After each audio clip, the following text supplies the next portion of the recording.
Well, we are on. There we go. Hey, we are in part one of our brand new series, Mean People and What to Do About Them. Now, I realize there aren't any mean people in Nebraska, right? I mean, and thankfully, we do have a good reputation of being nice. But my guess is, even though we have this reputation in the state of Nebraska as being really nice, and we're in the Midwest, and in the Midwest people, and if you're watching and you live on the coast somewhere, you're like, everybody's mean around here. I mean, it's like, woo. So, but I would imagine in your schools, in each one of your classes, there's some people there that are mean. And maybe you just you think of them as those people. It's like, man, those people. They're just so mean. They're kind of crude. They're kind of rude. It's like, and maybe they're in your neighborhood. I would imagine there's some in your neighborhood, and maybe there's even some in your household. And you're thinking maybe in your immediate household, but certainly in your extended family. And so family reunions for you are like, oh man. I can't, but at least you have an opportunity to kind of prepare yourself for a family reunion. You're kind of preparing yourself, kind of girding everything, kind of getting ready to be able to, face this individual or individuals. Every church typically has, one of these people. And every town, they're just everywhere you go, you're going to interact with some people that they're just kind of mean. And they're just kind of rude, and they're kind of crude, and they're self-absorbed. And the thing that's so frustrating is they have zero self-awareness, right? You would talk to them, and you were like, do you realize how mean you are and how crude you are? And like, they have no self-awareness of that whatsoever. It's like they have no idea. In their mind, other people are mean, but not them. And if you're sitting here thinking, I can't think of any mean people, you might be the mean person. I don't know. But, it's just all around us. But how do you deal with mean people? Because the truth is they kind of throw us off, right? They throw us off balance. And at least if they're an extended family and you have a family reunion, you got a chance to kind of prepare yourself. But most of the time, your interactions with people that are mean, you don't actually kind of see it coming, right? You don't necessarily see it coming, and so it kind of throws you off, and your tendency is to go with what's natural, right? And I was reminded of this last weekend. So a week ago, Thursday, Jen and I flew to Phoenix, and she had to work that day, and so we decided, we're going to fly out of Denver. We got a flight at 9:30 at night, and so after she got off work, we headed for Denver. We get on this flight, and I'm thinking, this is not going to be any, big deal because it's in the middle of the night, and there's just not going to be that many travelers. Well, the flight was full, which was really shocking to me. And then you get on the train that takes you to the rental car place, and we had reserved a car at Thrifty Car Rental. Sorry. And so the train was packed.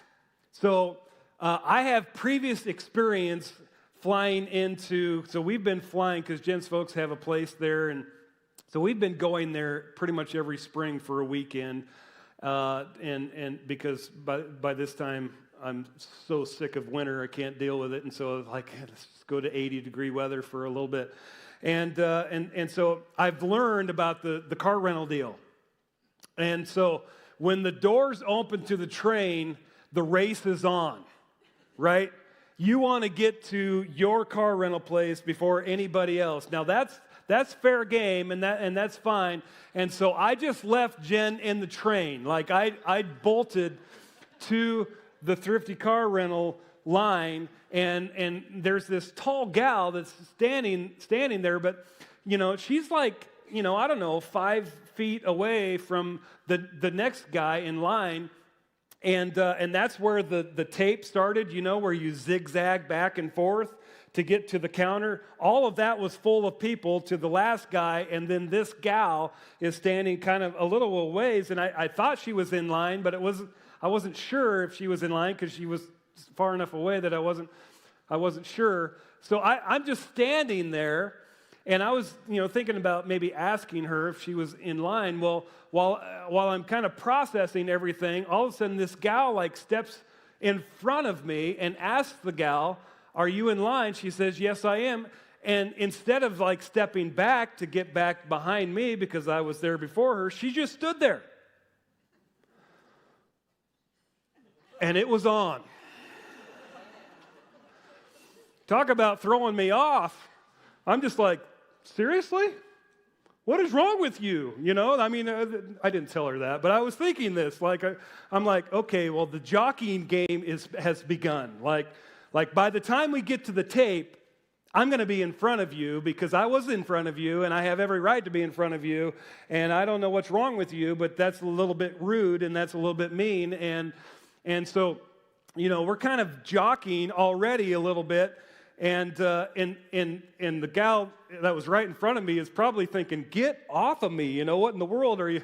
I'm like, I'm cutting this lady off, But so finally the attendant comes out, and at this point, no words have been exchanged. I'm just thinking some bad thoughts at this point. And so he's like, "Hey, the gal that's in front of me, from you starting, you all need to go downstairs, because we're going to close this." Well, the exit was that way, and this gal was standing to my left. So that meant she was in front of me at this point. And so she starts, almost jogging to the escalator. And so in my mind, I'm thinking, okay, I could trip her. I could step on her luggage and make it fall out of her hand. I could get to the escalator that's coming up because nobody's coming up the escalator, and I could race down it super fast because the other gal was already in front of her, so she would hold her up long enough that I could get down in front of her. And then it was like, "But Eric, you're a Jesus follower, and it's not just Sunday morning. So what are you going to do?" And here's what's funny is I knew this series was coming up, and I'm just sitting here laughing about it in my head. I'm just like, and what's so funny is the poor people that were, the last guy that was in the zigzag line, he had 30 people to wait until he was to the counter. I was now third in line. Now, I could have been second in line had I run this gal over, but I didn't. But I felt like just getting even, right? If you're gonna do this, I'm gonna do this. If you're gonna do it this way, I'm gonna do it this way, right? And it just kind of throws us off. And these kinds of things happen to us pretty much every day, and certainly every week we deal with these kinds of situations. So I'm sitting there thinking, as a Jesus follower, what would Jesus want me to do? Well, the golden rule is what? Do unto others as you would have others do unto you. And this sounds great. And we teach our children this. But when someone cuts you off at the rental car, then this doesn't apply anymore, right? I mean, this is just good stuff to know, but not necessarily apply. And so I was thinking more of going with the iron rule. Do unto others as they have done unto you. I mean, that just seems right. Or we could go with the bully rule. Do unto others as someone else has done unto you.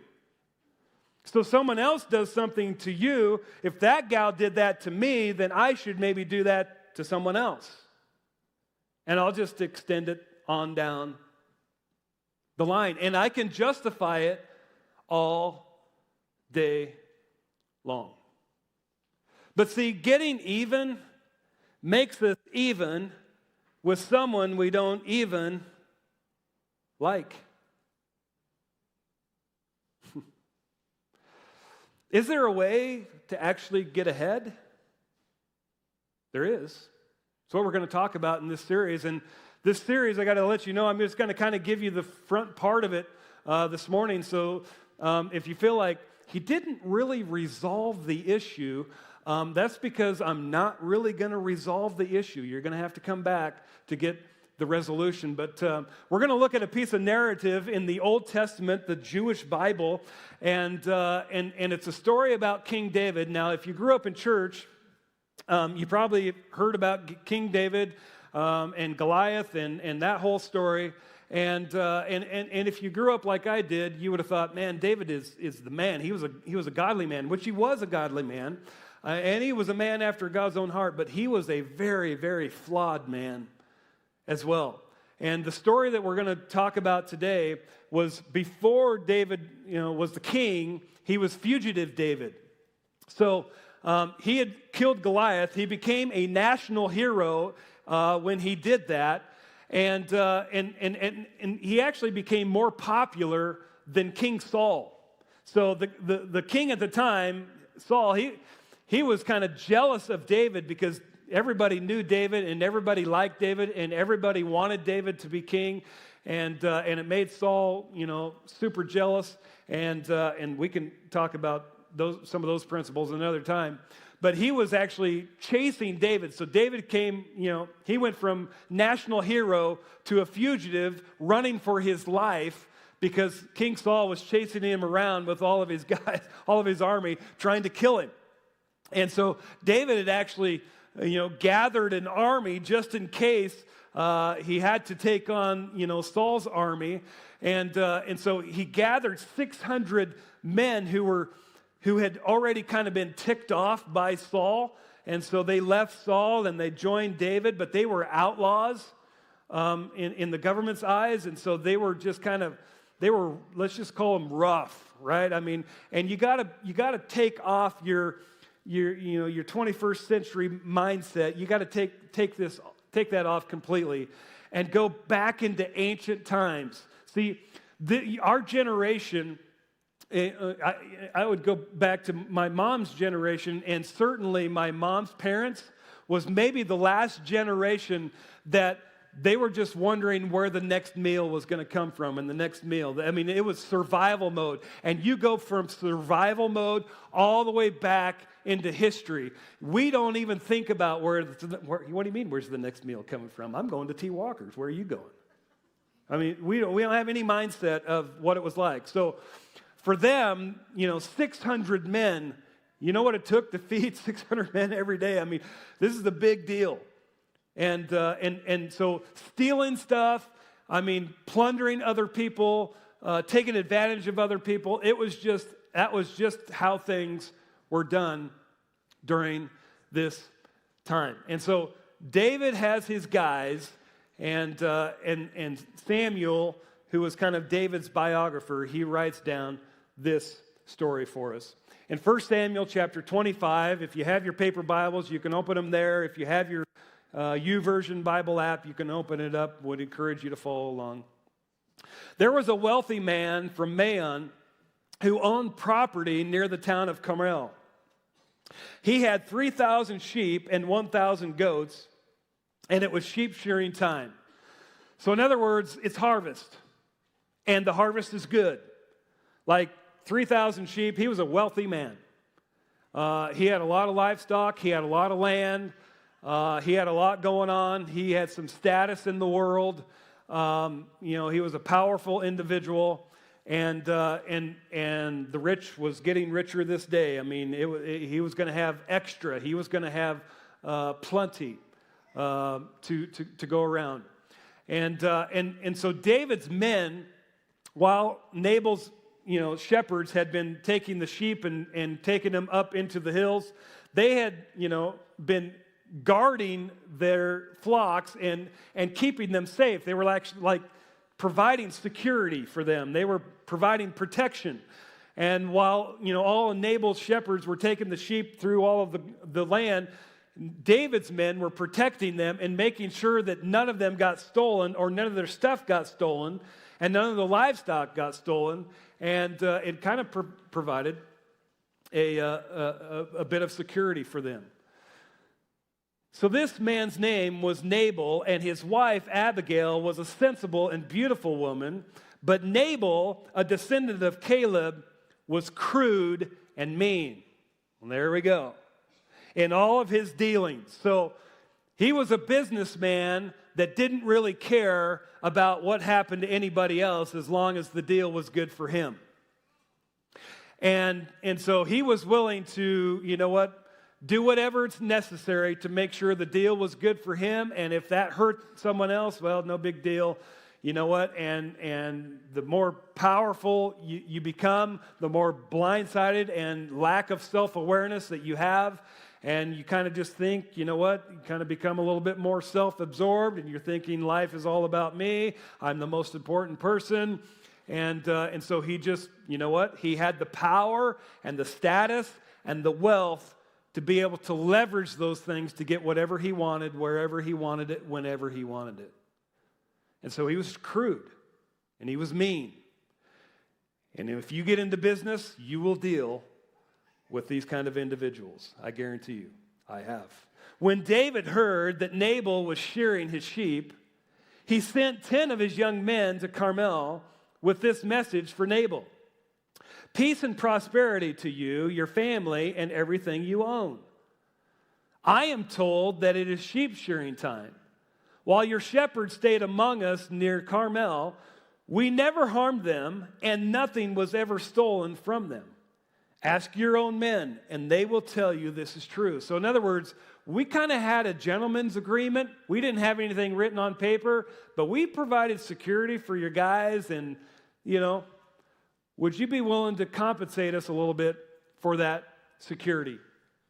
So would you be so kind, since we have since we have come at a time of celebration, please share any provisions you might have on hand with us and with your friend David. David's young men gave this message to Nabal in David's name, and they waited for a reply. So they're waiting, and Nabal's men go and they talk to Nabal, say, hey, this is, what David's done for you, and this is kind of what they're asking. So Nabal comes out, and he addresses them specifically. Who is this fellow David? Nabal sneered to the young men. Who's this son of Jesse? So he knew who he was.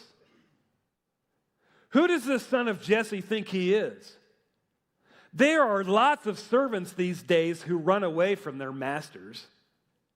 In other words, all 10 of you that are here asking, you've run away from your masters. That's common. It's happening all over the place. Should I take my bread and my water and my meat that I've slaughtered for my shears and give it to a band of outlaws who have come from who knows where?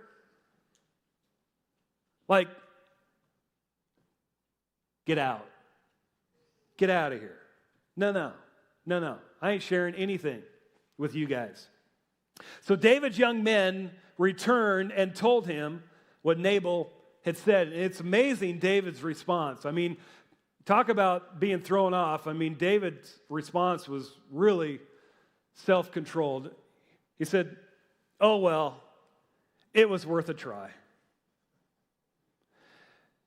Now, if you're following in your app, on the YouVersion app, you're going to find that verse isn't in there. Maybe this is what he should have said, but this is not what he said. What does David say? Now, before I go to this next verse, you got to understand something about David. If you grew up with the stories of David, in your mind, you think of, God and David, and man, they're just tight, right? And they were.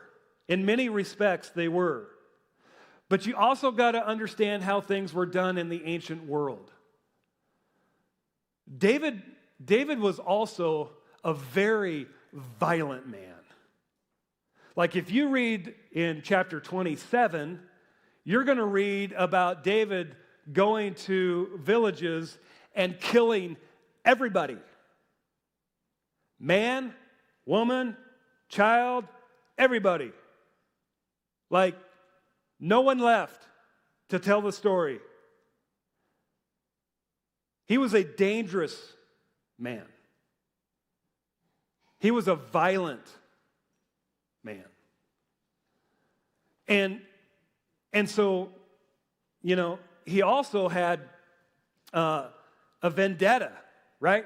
He also was hurt very, very deeply by Saul. In fact, for, about a decade, he is running from Saul after he had been told he's going to be the king, and he had to have been thinking, when's that going to ever happen? God, I don't think that's ever going to happen. You tell me I'm going to be king, and here I am, running for my life, just trying to survive. And so he has a little bit of emotion carrying along with him. And watch what happens with this emotion. Get your swords, was David's reply as he strapped on his own. He's going too. Then 400 men started off with David. Okay, David, time out. Do you think that might be a little overkill? I mean, we're talking about some shepherds here. Just shearing some sheep. You're taking 400 men with you, strapped on with all of the gear? Really? See, we oftentimes carry emotion from one offense, and we carry, it's the bullying effect, right? We carry this emotion from this offense, and we can't do anything about that offense, so we're going to carry the emotion over here to this offense. Or we're just going to hold on to it, and we're going to nurture it, we're going to feed it, we're going to keep the emotion alive in us, because we never know when the next offense is going to come, and when the next offense is going to come, then I'll have some emotion already locked and loaded and ready to go on them. That's exactly what's happening here. He has taken his offense from Saul, and now he has a place to go with it. Strap on your swords. I'm going with 400 men, let's go. And 200 remain behind to guard their equipment. Because you see, hurt people hurt people. And apparently hunted people hunt people. And there's a difference between being offended and living offended. Being offended is inevitable. Everyone's going to get hurt. Every single one of you in this room, every single one of you in Cozad, and all of you online, it's just inevitable. You're going to get hurt in this world. And it's not a matter of if, it's just a matter of when, and it's a matter of how many times. So offenses are inevitable, but living offended is a choice. That's a choice. And if you choose to carry, and you nurture that offense, like you're just going to keep kind of feeding it and feeding it and feeding it, then you're able to spill it over, and in your mind, you're not the mean person. But whenever the offense comes, then you're going to actually respond in kind to what? To get even. So, David had just been talking to his guys about, gosh, this is crazy. So David had just been saying a lot of good it did to help this fellow. We protected his flocks in the wilderness, and nothing he owned was lost or stolen. So he's trying to justify the fact that he's about to slaughter them. Isn't that what we do? So we kind of run the narrative. And nothing he owned was lost or stolen, but he has repaid me evil for good. So I'm justified in going down there and doing what I'm about to say I'm going to do. And here's the other thing that we do. May God strike me and kill me if even one man of his household is still alive tomorrow morning. May God strike. In other words, we kind of even spiritualize it. Right? I mean, we justify how we're able to, pay evil for evil, and we kind of spiritualize it to make it sound like spiritually I got a green light to do what I'm about to do. So Nabal, he paid David evil for good. And David wants to get even now, so he's going to pay Nabal evil for evil. So to close out this morning and kind of want you to sit on some questions through this week and then just kind of leave you hanging here for a week, and then you can come back next week and we'll hopefully resolve some of the tension. But here's some questions that I want you to consider. Do you really want to be even with someone you don't even like? Do you want, when they go to this level, do you want to go down to that level too? Well, they were mean, so I'm going to be something I don't want to be. Wouldn't you rather be ahead? There is a way to get ahead, and we're going to talk about it next week. What story do you want to tell? I guarantee you, I didn't want to have to get up here this morning and say, so here's the thing. I ran over the gal, I flipped her off on the way by, and she's in the hospital, I that's not the story I wanted to be able to tell. So what story do you want to tell? He's like, she was mean, and so I was mean. You're like, I don't think that's the story I want to tell. So what story do you want to tell? And here's maybe the hardest one. What would it look like to return good for evil? For me, in that instance, it was, you know what? Do you know how many words were exchanged between this gal and me? 0. See, the Spirit of God finally caught up with my flesh, or I allowed it to. It was already in front. I'm like, doo. I'm like, you know what, Eric? Just be glad you're third in line and let her go. It's not. You're not going to make this. She doesn't need to know that you think she's a jerk. I'm pretty sure she already thinks you already think that. So, and obviously she doesn't care. So, what would it look like to return good for evil? And could that be how you can get ahead? Come back next week, we'll find out. Would you pray with me? Heavenly Father, thank you. Thank you for our time together. Thank you for Sarah's baptism. Thank you for the way that you work in every single one of us. God, only you know the hang-ups that each one of us have in our heart, and the things that are hurting there, and the things that we don't know what to do with or how to deal with. So God, I pray that you would meet us in that place, and you would give us wisdom, and you would help us, and you would remind us that you are with us. And God, if there's some people right now that are dealing with what they would say is crude, mean people, would you give them the wisdom to know what to do and the courage then to do that?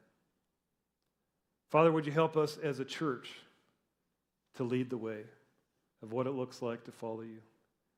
Pray in Jesus' name. Amen.